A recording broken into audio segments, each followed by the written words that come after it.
कोन है संजीदा न थियो न साईं संजीदा ज़रूरी कम हुयो हिकिड़ो इहो अगठ विझणी खपंदी तव्हां वटि आहे त ॾियो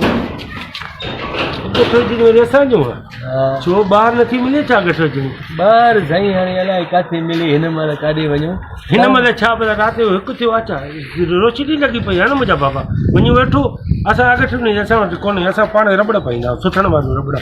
सुठो लॻो ओ रबड़ वारी सुथण केॾो दिमाग़ ख़राबु करे छॾियो ख़ुदा जी मान खपे तव्हां पेंटियूं पाईंदा माना हिन वक़्तु पेंट राति जो सुथण वारी रबड़ वारी सुथण चरियो करे छॾियो केॾो PhD थियल हुअमि इंटर ते पहुतो आहियां अच्छा साईं घर तो खुले वाला हा हवा में घर को हा मां अचां थो घर अमर छॾे अंबर या घर वारी अथां घर वारी छॾियो तूं हाणे तूं फैमिली मेंबर में छो था टच कयो कमु कोन्हे अगठ विझणी कोन्हे बाबा मुंहिंजा अगठ विझी ॾियो आहे त थोरो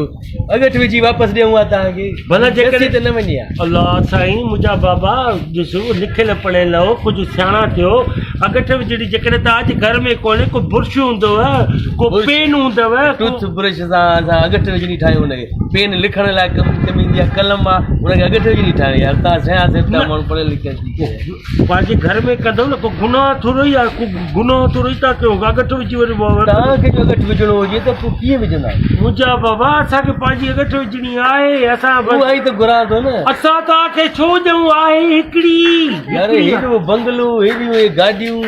धिकी ठहिराए हेॾो कलर बि भलो न कराए वरी कलर भलो न कयो छा त तुंहिंजे मुंहं खां त चङो आहे कलर हे कलर आहे हर को माण्हू अची तारीफ़ थो करे वाह शर्ट बि इस्त्री न कराई तूं चोकड़ो कमु बाबा शर्ट खे छॾ न तूं बाहि लॻे सिर खे न तोखे चवां थो अगठ विझणी कोन्हे अंदरो गंजी में न त गंजी धूड़ विझे न तूं चोकड़ो कमु माना अगठ विझणी न आहे अगठ विझणी दिमाग़ ख़राबु करे थो दिमाग़ जो हिकिड़ी अगठ विझणी त उहा बि नथा ॾियो थोरी देरि लाइ मां वटि हिकिड़ी त आहे न तव्हां वटि उहा बि कोन्हे का वरी अची मूंखां था घुरो ॿिया पाड़े वारनि खां खुटा न हुननि खां वञी घुरो न ख़राबु त नथी घसी त न वेंदी घसी न वञे गुम थी वेंदी न